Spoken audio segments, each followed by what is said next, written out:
આજે આંતરરાષ્ટ્રીય મહિલા દિવસ છે। કોંગ્રેસ પક્ષ વતી તમામ માતા બહેનો દીકરીઓને ખૂબ હૃદયપૂર્વકની શુભકામનાઓ આંતરરાષ્ટ્રીય મહિલા દિવસ નિમિત્તે પાઠવું છું। આજે પ્રધાનમંત્રીજી પણ ગુજરાતમાં છે। હું આશા રાખું છું કે આંતરરાષ્ટ્રીય મહિલા દિવસે આપણા દેશના માનનીય પ્રધાનમંત્રી શ્રી જરૂર ગુજરાતમાં જે દીકરીઓ પર અત્યાચાર થાય છે, દાહોદમાં એક નાની દીકરીને ગળું દબાવીને બળાત્કારની કોશિશ અવાજ લગાવે તો ગળું દબાવીને મારી નાખવામાં આવે અને મારનારો એ ભાજપની વિચારધારાનો પ્રચારક નીકળે, ત્યારે બેટીઓ કેવી રીતે સુરક્ષિત છે એના વિશે બોલે।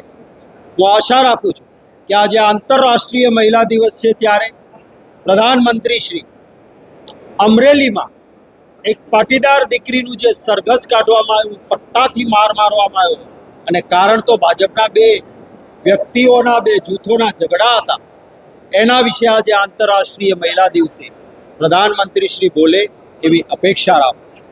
હું અપેક્ષા રાખું છું કે ગુજરાતમાં જે નિર્ભયા ફંડ કોંગ્રેસની કેન્દ્ર સરકારે મહિલાઓની સુરક્ષા માટે ઊભું કર્યું હતું, એમાંથી જે પૈસા કેટલા વપરાયા, પબ્લિસિટીમાં જાય પૈસા અને માતા બહેનો દીકરીઓની સુરક્ષામાં પૈસા ન જાય એના વિશે બોલે। હું આશા રાખું છું કે પ્રધાનમંત્રી શ્રી ગુજરાતમાં ગર્ભવતી માતાઓ અને માલ ન્યુટ્રિશન બાળકો જે દીકરીઓ જન્મે છે એ કુપોષિત જન્મે છે એનો આંકડો હમણાં જ બહાર આવ્યો। જે રાજ્યો વિકસિત નથી ગણાતા એ રાજ્યો કરતાં પણ કુપોષિત દીકરીઓ આપણે ત્યાં સગર્ભા મહિલાઓની વધારે તકલીફ હોય તો આ વિશે પણ પ્રધાનમંત્રી શ્રી બોલે એવી હું અપેક્ષા રાખું છું। અમારા નેતા રાહુલ ગાંધીજી છેલ્લા 2 દિવસથી સતત અહીંયા છે। આપે સૌએ જોયું છે, કાર્યકર્તાઓ સેંકડોની સંખ્યામાં હોય એની વચ્ચે પગથિયા ઉપર બેસીને પણ ફોટો પડાવે અને અગલ બગલ આજુબાજુ ભીડ હોય સેંકડો લોકોની। આને મર્દાનગી કહેવાય, આને જન નેતા કહેવાય। ચકલું ફરકે ત્યાં ડરી જવાનું ને કોઈ આવે નહીં, એ બરાબર ના કહેવાય। રાહુલ ગાંધીજી આજે આવશે ત્યારે આંતરરાષ્ટ્રીય મહિલા દિવસ છે માટે અમારી બહેનો એ લાઇનઅપમાં રહીને રાહુલ ગાંધીજીનું સ્વાગત કરશે મહિલા દિવસ નિમિત્તે।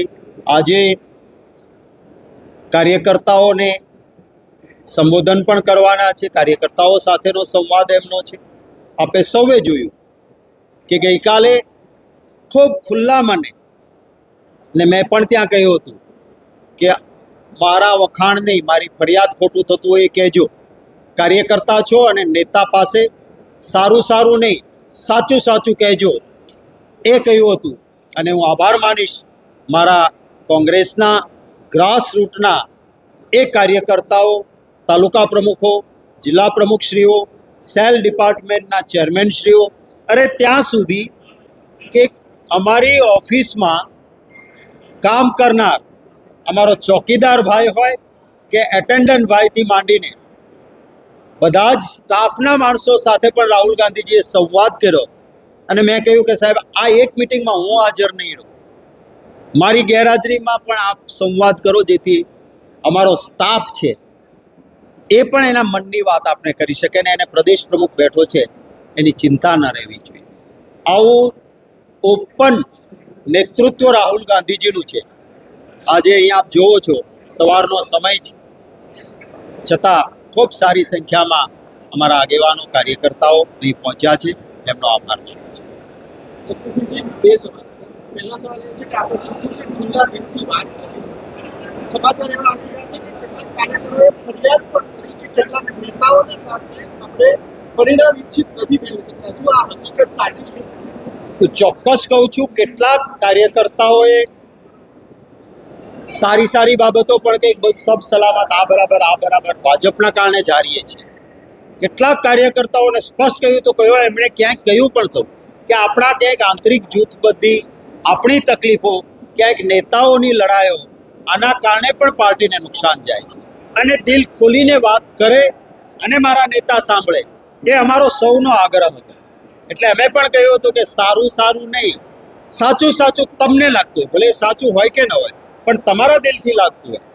અને એક ચોક્કસ હું કહું છું કે કોઈ જૂથ કોંગ્રેસ પાર્ટીમાં અમારા માટે નથી. એક ટીમ કોંગ્રેસ તરીકે આગામી દિવસોમાં મહાત્મા ગાંધીજીનું ગુજરાત છે, સરદાર વલ્લભભાઈ પટેલની જન્મભૂમિનું ગુજરાત છે, જે સૌથી વધારે લાંબા સમય સુધી 25 વર્ષ સુધી પ્રદેશ પ્રમુખ સરદાર સાહેબ રહ્યા છે. અહીંયા અમારે સેવાની સાધના માટે કામ કરવું છે. મારી પાર્ટીને કે મને લાગશે કે કોઈ વધારે સારું કામ કરે છે તો હોદ્દો એ જરૂરી નથી, વ્યક્તિ સાથે મળીને કામ કરે. અને એમાં દરેક તાલુકા કોંગ્રેસ સમિતિના પ્રમુખશ્રીઓને અને જિલ્લા કોંગ્રેસ સમિતિના પ્રમુખશ્રીઓને પણ કાલે એ જ કહ્યું છે કે એક હાથે તાળી ના પડે, આપ પણ જ્યાં થઈ શકે ત્યાં ભેગા થઈને લોકસેવાના મુદ્દે લડતા રહેજો. સાથે મળીને ગુજરાતના હિતમાં કામ કરવું છે. શિક્ષણ કેટલું મોંઘું, જૂનો સમય જુઓ કોંગ્રેસનો, એન્જિનિયર ને ડૉક્ટર કેટલા રૂપિયામાં થવાતું. આજે હોસ્પિટલના દરવાજે જનાર દર્દી મને ગઈકાલે જ કહ્યું કે કચ્છનો દર્દી અહીં એસવીપી હોસ્પિટલમાં, સરકારી મ્યુનિસિપાલિટીની હોસ્પિટલમાં દાખલ થાય છે, ટ્રીટમેન્ટ લે છે, પછી એને કે તારો પગ કાપવો પડશે. પેલો દર્દી બીજે બહાર કહે છે કે પગ કાપવાની જરૂર નથી, તો દર્દી કહે છે મારું આયુષ્યમાન કાર્ડ છે, તમે પહેલાં કીધું તું. રાહુલ ગાંધી એવું બોલ્યા છે કે જ્યાં સુધી કોંગ્રેસના નેતાઓ પોતાની જવાબદારી પૂર્ણ નહીં કરે ત્યાં સુધી જનતા મત નહીં આપે. આટલા વર્ષે રાહુલ ગાંધીને આ જ્ઞાન થયું. ગુજરાતની અંદર આજે દેશના બે નેતાઓ ગુજરાતની અંદર છે. એક નેતા કે જેણે પક્ષને અને આખા દેશને વિશ્વની સૌથી ઊંચાઈએ પહોંચાડ્યું, એ છે આદરણીય નરેન્દ્રભાઈ મોદી. અને બીજા એક નેતા છે જેના હાથમાં સુકાન આવ્યું તો એને દેશની બરબાદી વિચારી અને એમના પક્ષને 145 વર્ષની સૌથી નીચાઈએ પહોંચાડ્યો. એવા નેતા છે રાહુલ ગાંધી. એ નેતા આજે કોંગ્રેસની અંદર આવીને કોંગ્રેસના જે, જોકે એમનો આંતરિક મામલો છે, પરંતુ કોંગ્રેસના દિગ્ગજ નેતાઓને એવું ભાષણ આપી રહ્યા છે કે જ્યાં સુધી કોંગ્રેસના નેતાઓ પોતાની જવાબદારી નહીં સમજે ત્યાં સુધી મત નહીં આપે. પ્રજાએ પોતાની જવાબદારી સમજીને મત આપ્યા છે. બીજી વાત એ છે કે 27ની અંદર કોંગ્રેસ સત્તા ઉપર આપશે એના સપના જો જોવા હોય તો એના માટે ગ્રાસરૂટ ઉપર કામ કરવું પડે, જમીની લેવલ ઉપર કામ કરવું પડે. અને જમીની લેવલ ક્યાં છે એ એક અઠવાડિયા પહેલાં જે પરિણામો આવ્યા નગરપાલિકાઓના, એ 68માંથી માત્ર એક નગરપાલિકા કોંગ્રેસના ફાળે ગઈ. મહાનગરપાલિકાને તાલુકા પંચાયત તો મળી જ નહીં, પણ માત્ર એક નગરપાલિકા ફાળે ગઈ. એના ઉપરથી ખબર પડે કે કોંગ્રેસના પગ તળે જમીન છે જ નહીં. અને જ્યાં જમીન નથી ત્યાં તમે મકાન બનાવવાની વાત કરી રહ્યા છો, સપના જોવાની વાત કરી રહ્યા છો. ધોળા દિવસે આવા સપના જોવાનું કોંગ્રેસ બંધ કરી દે.